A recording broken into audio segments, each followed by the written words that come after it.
Bienvenue dans la saison 2 de mon podcast L'enthousiasme par les mots. Je suis Frédéric Mercier, coach de vie et professionnel, j'habite à Lyon. Cette saison est une plongée au cœur des séances par des partages ou des témoignages en lien avec des thématiques rencontrées régulièrement.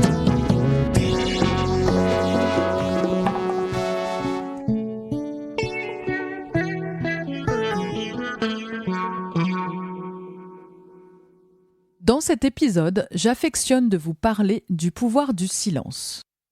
Le silence comme un outil, un guérisseur, une porte ouverte vers la créativité, vers une écoute profonde.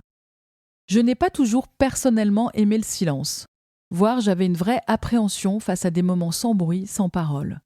Mais c'est surtout que j'avais oublié que le silence et moi étions déjà unis dans mon enfance. Mon enfance au contact de la lecture, des recherches de livres dans les bibliothèques, librairies. Enfant, je n'arrive plus à me souvenir depuis quand exactement, mais j'aimais lire. Ce moment-là, seul, suspendu à des mots qui m'ouvraient la porte d'un monde de connaissances, de récits, d'émotions fortes, ressenties intensément. Je lisais dans le silence, avec pour seul bruit les pages qui se tournent.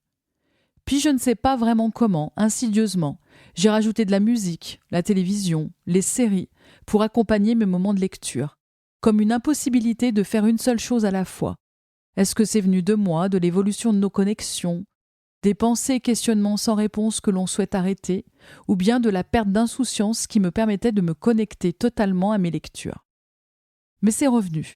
Le travail sur soi, les formations pour devenir coach, la recherche de toujours plus de solutions pour accompagner la gestion du stress, la confiance en soi, m'ont conduit à comprendre le pouvoir du silence. Le silence est un sujet qui questionne, pas moi uniquement. Il questionne car il ne correspond pas à notre façon de vivre actuellement, dans une organisation bruyante qui allie notifications, rappels et bruit de fond. Même nos modes silencieux provoquent une vibration. On le retrouve aussi dans la communication. Communiquer est devenu un art, une compétence ultra valorisée dans nos emplois et nos vies en général. On doit avoir toujours quelque chose à dire. Pourtant, sur les bancs de l'école, c'est le silence qui prône, celui pour entendre, écouter et mémoriser. On nous enseigne que c'est dans le silence que l'on apprend et comprend le mieux. Écouter un professeur, un ou une enseignante, un ou une formatrice dans le monde professionnel qui expose, qui décrit et les apprenants qui enregistrent dans le silence. Donc cette vision du silence est contradictoire selon les contextes. C'est ce qui est parfois déstabilisant pour les personnes que j'accompagne. Quels sont les moments où je dois être silencieux, et ceux où ce silence est pesant, blessant, voire manipulateur? J'ai surtout envie de vous partager cette thématique d'un point de vue personnel, comme une méthode pour réactiver sa sécurisation intérieure, sa créativité. J'aime en parler, l'évoquer comme une pause, une source de bien-être. C'est pourquoi se réapproprier le silence est un exercice que j'aime beaucoup proposer en séance. Par où commencer ? À quel moment le silence est d'or ? Le silence est d'or pour notre cerveau. Les stimuli extérieurs constants de notre société moderne rendent le silence rare. Celui où on entend les bruits de la nature, des oiseaux, du vent, de la pluie. Rareté d'une pause essentielle pour se régénérer, se ressourcer, comprendre nos émotions et besoins. Notre cerveau, même s'il évolue en fonction des changements extérieurs, doit toujours plus s'adapter. Cette adaptation est d'ailleurs un des mécanismes du stress. En effet, selon Hans Selye, qui a défini le concept, le stress est un phénomène d'adaptation face aux éléments extérieurs. Notre société multiplie les adaptations, les changements de rythme. C'est en développant sa flexibilité, sa résilience face aux changements que nous pouvons mieux appréhender les évolutions rapides de notre société, les excitations constantes. Ces excitations sont souvent perçues d'ailleurs comme du plaisir, de la nouveauté, et donc stimulantes. Dans un sens, oui, car elles nous poussent plus loin, au dépassement. Mais c'est une forme d'illusion. Je m'illusionne dans un monde toujours plus exaltant, où fleurissent les propositions, les engagements, en oubliant le rythme, la temporalité et la régénération. Pourquoi donner cette pause régénératrice à mon cerveau ? Pour éviter la sécrétion de cortisol, l'hormone du stress, et favoriser la sérotonine pour l'humeur, l'oxytocine pour renforcer les relations sociales et enfin la mélatonine pour réguler le rythme biologique. Pour favoriser un sommeil réparateur, ne vous êtes-vous pas déjà réveillé, fatigué après 7 heures ou 8 heures de sommeil entouré de vos écrans? Pour préserver nos fonctions cérébrales et favoriser la neuroplasticité, pour mieux fonctionner, réparer certaines zones de notre cerveau. Pour lutter contre les troubles anxieux, faire face à ses émotions, les comprendre. Comment faire pour réapprendre le silence? En séance, je me retrouve souvent face à des croyances limitantes, qui ont été parfois aidantes à des moments intenses professionnellement par exemple. Je dois faire plusieurs choses à la fois, être ultra stimulé pour répondre aux exigences de mes supérieurs ou de mes clients. Je ne dois pas me laisser parasiter par mes pensées ou par l'immobilisme, alors synonyme de procrastination. Je ne peux pas rester dans le silence, c'est encore pire, ça me stresse encore plus. Je préfère m'occuper. Ou bien, si je suis dans le silence, j'ai l'impression de perdre mon temps et il me reste tellement de choses à faire, à vivre. Mais le silence ne veut pas dire ne rien faire, ou pas forcément sur une longue période. Et puis, je cherche lors de mes séances à montrer que les bienfaits sont largement supérieurs à la perte de temps. Comme si on s'épuise lors d'un voyage à l'autre bout du monde à tout voir, sans rien mémoriser, apprécier. Oui, je l'aurais fait, mais que restera-t-il de ce que j'ai vu? La vie n'est pas une course face à la multitude de propositions faites par l'extérieur. Les choix sont là, mais se créer une obligation de faire, d'entendre, de tout connaître est un leurre, et nos sociétés sont basées sur la création de besoins. S'écouter permet de comprendre que toutes ces propositions ou ces stimuli extérieurs ne sont pas indispensables. Et là, cognitivement, parfois, c'est difficile de faire le tri.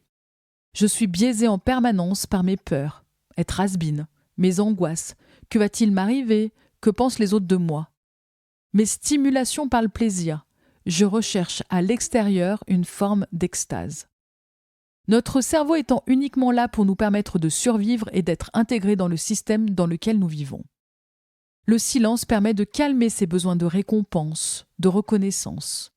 C'est en comprenant que le bruit diminue nos performances cognitives, scolaires, professionnelles, et qu'il nous isole, nous empêche de nous émerveiller, de nous inspirer, de nous épanouir, que l'on peut à nouveau accéder à des potentiels en soi inconnus.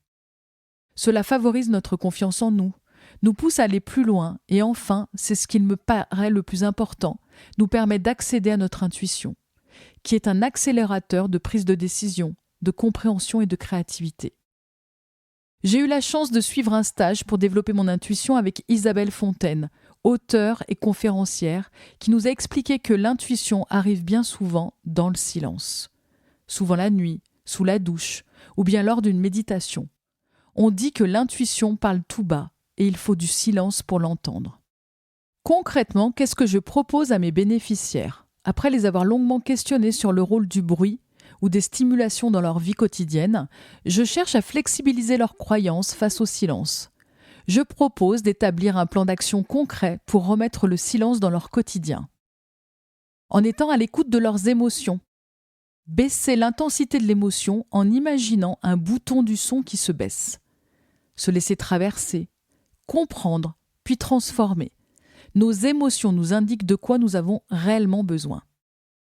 En équilibrant leur partie yin, l'émotion, le silence, et leur partie yang, l'action, la stratégie. Une société basée sur l'action risque l'effondrement vers l'émotion. Un juste équilibre entre les deux permet de puiser dans l'un pour matérialiser l'autre.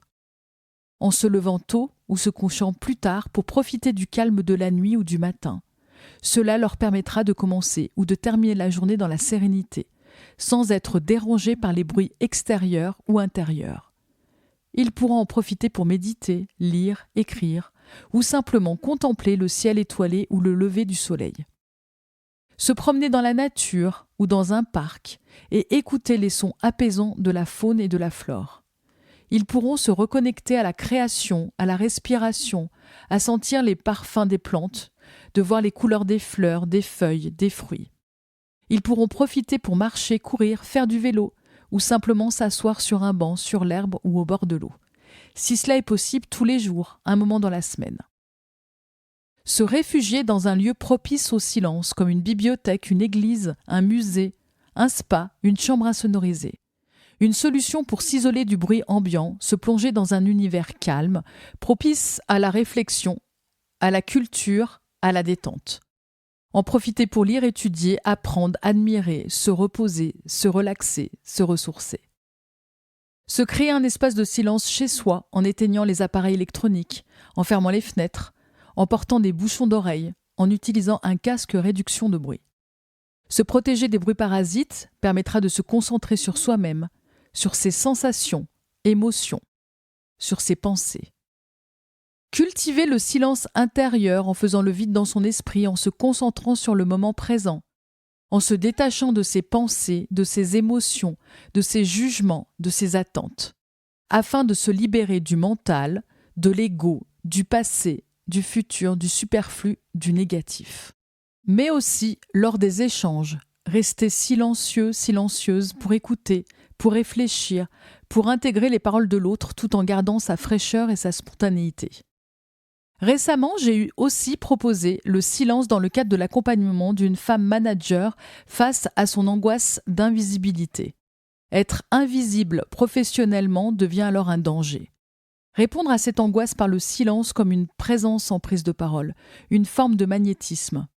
Il est vrai aussi que le silence est utilisé en écoute active, pour permettre à l'autre de répondre, pour s'autoriser la réflexion et la prise de recul en prise de parole. Le silence dans une réunion, une communication peut représenter l'alliance, la complicité ou permettre de faire émerger un élément inattendu. Le silence est une présence à l'instant, la force de l'engagement vers son interlocuteur.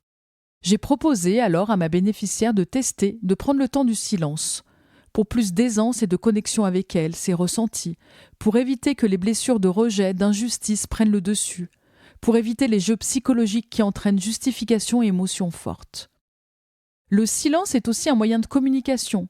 Un silence bien placé peut exprimer plus que 1000 mots. Il peut montrer l'empathie, le respect. Il peut aider à apaiser les tensions et à créer un espace sûr pour l'expression des émotions. Pour conclure, se reconnecter à soi passe par le silence. J'espère que ces mots vous ont inspiré et stimulé votre réflexion, en vous remerciant chaleureusement pour votre écoute et votre engagement dans ce voyage de croissance. Je vous embrasse.